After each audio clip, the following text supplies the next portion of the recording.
পার্বত্য চট্টগ্রামকে ভারতের সাথে অতি সত্ত্বর অন্তর্ভুক্ত করতে হবে। সিএসটি পার্বত্য চট্টগ্রামটাকে আমাদের ভারতের অংশ হিসেবে আমরা দাবি চাই। ভারতের দালাল সারামজাদাগুলা, তা না হইলে বাংলাদেশের নাগরিক হইয়া বাংলাদেশে থাইকা তোরা বাংলাদেশের একটা ভূখণ্ডকে ভারতের অন্তর্ভুক্ত করার জন্য দাবি করতেছস। তোরা তো বাংলাদেশের শত্রু, তোরা বাংলাদেশি না, তোরা অরিজিনালি ভারতী।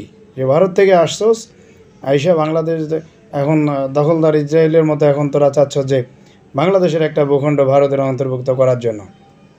তোদের যদি বাংলাদেশে ভালো না লাগে তোরা ভারত চলে যা, তোরা ভারত চলে যা। তোরা বাংলাদেশের একটা ভূখণ্ড পার্বত্য জেলাকে তোরা ভারতের অন্তর্ভুক্ত করার জন্য উইঠা পড়ে লাগছে। যখন বেশি বার বাড়িস না, তাইলে পন্দের ভেতরে পিটাইয়া তারপরে ভারতে পাঠানো হবে তোর আম্মার মতো।